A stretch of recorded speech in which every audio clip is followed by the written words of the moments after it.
Bismillahirrahmanirrahim. Assalamualaikum warahmatullahi wabarakatuh. Sahabat yang beriman, azab kubur yang dirasakan penghuni kubur ada dua macam, yaitu azab kubur yang terus menerus sampai hari kiamat dan azab kubur yang bersifat sementara.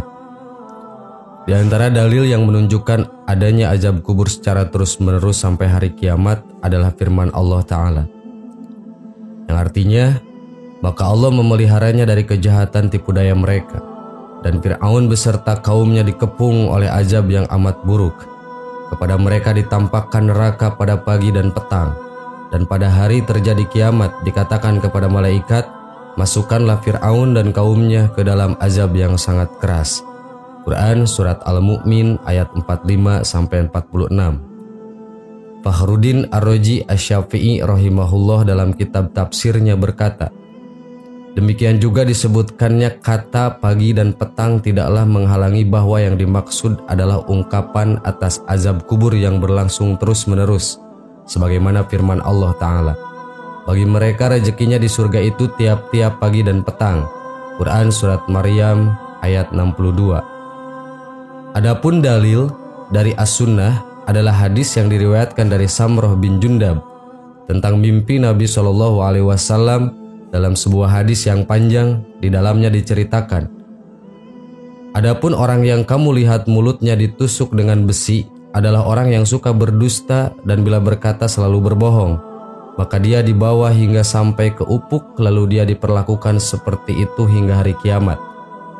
Adapun orang yang kamu lihat kepalanya dipecahkan adalah seorang yang telah diajarkan Al-Quran oleh Allah, lalu dia tidur pada suatu malam namun tidak melaksanakan Al-Quran pada siang harinya, lalu dia diperlakukan seperti itu hingga hari kiamat. Hadis riwayat Bukhari. Juga berdasarkan hadis yang diriwayatkan dari Abu Hurairah, Rasulullah SAW bersabda, ketika seorang lelaki berjalan dengan menggunakan jubahnya dan berjalan dengan rasa sombong dengan rambutnya yang disisir, lalu ia ditelan oleh bumi dan ia akan tetap berguncang-guncang di dalam perut bumi hingga datangnya hari kiamat. Hadis riwayat Bukhari. Berdasarkan dalil-dalil tadi, maka orang-orang kafir tidaklah berhenti untuk diazab kubur sampai hari kiamat, kecuali mereka akan istirahat atau tidur sejenak atau tidak diazab di antara dua tiupan sangkakala pada hari kiamat. Hal ini berdasarkan firman Allah Subhanahu wa Ta'ala, yang artinya, dan ditiuplah sangkakala yang kedua, maka tiba-tiba mereka keluar dengan segera dari kuburnya menuju kepada Tuhan mereka. Mereka berkata, aduhai celakalah kami, siapakah yang membangkitkan kami dari tempat tidur kami yaitu kubur? Inilah yang dinyajikan Tuhan yang maha pemurah dan benarlah Rasul-Rasulnya. Quran Surah Yasin ayat 51 dan 52. Di dalam tafsir Jalalain dijelaskan, karena mereka orang-orang kafir tidur di antara dua tiupan sangkakala, yaitu mereka tidak diazab. Ibnu Katsir rahimahullah menjelaskan, Ubay bin Ka'ab radhiyallahu anhu, Mujahid Al-Hasan dan Qatadah mengatakan, mereka tidur sebelum dibangkitkan. Qatadah berkata, yaitu ketika di antara dua tiupan sangkakala. Adapun orang-orang yang berbuat maksiat namun masih beriman, maka ada di antara mereka yang diazab secara terus-menerus sampai hari kiamat, dan ada yang diazab sementara waktu saja dan kemudian selesai. Hal ini mungkin disebabkan kecilnya dosa yang dilakukan, sehingga mendapatkan azab sesuai dengan kadar dosanya tersebut, atau mungkin juga disebabkan karena adanya doa, istighfar, sedekah, atau sebab-sebab yang lainnya. Di antara dalil yang menunjukkan hal tersebut adalah hadis yang diriwayatkan oleh Ibnu Abbas radhiyallahu anhuma.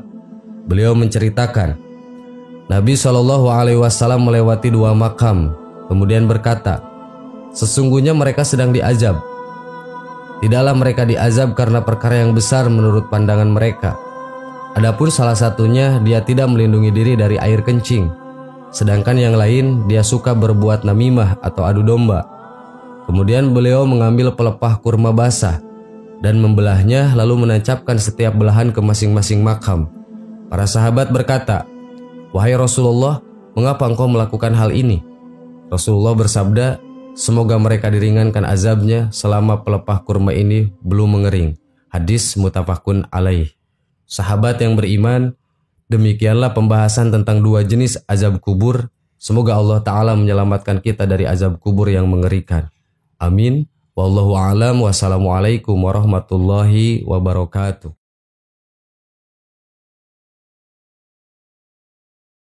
Bismillahirrahmanirrahim. Assalamualaikum warahmatullahi wabarakatuh.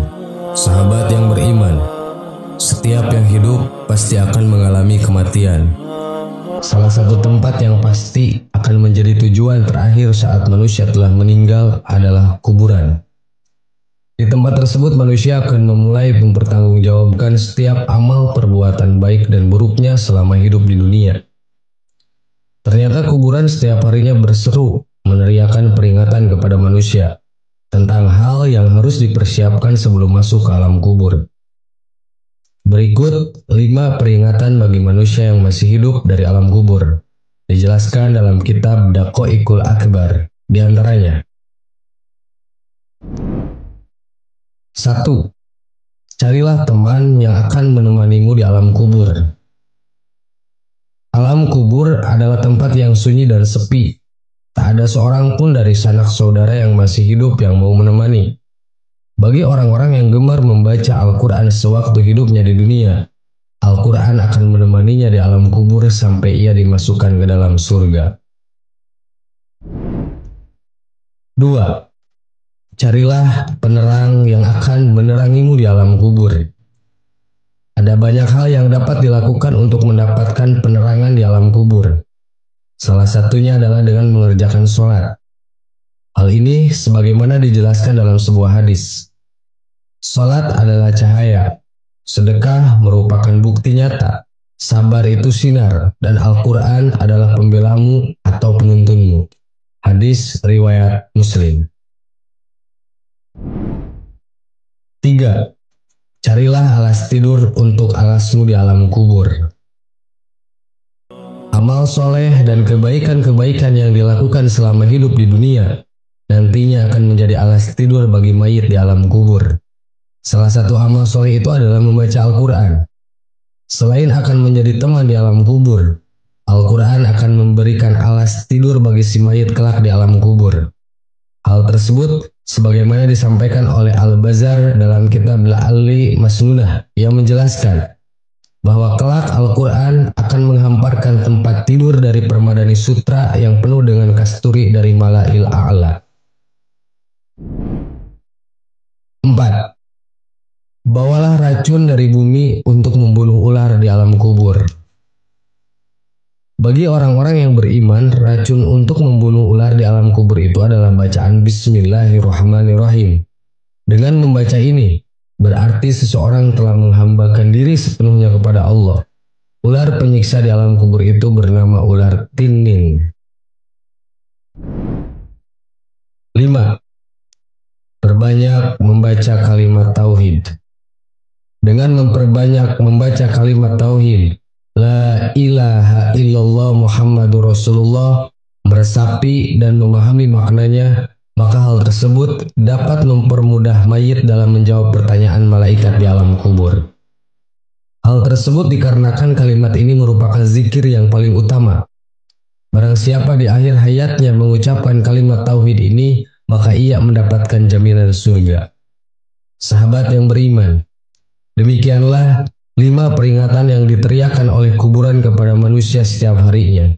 Hanya saja kita tidak diperkenankan oleh Allah untuk mendengar teriakan tersebut. Karena bisa jadi, jika kita diperdengarkan teriakan tersebut, akan menjadikan kita merasa sangat ketakutan. Wallahu a'lam. Wassalamualaikum warahmatullahi wabarakatuh.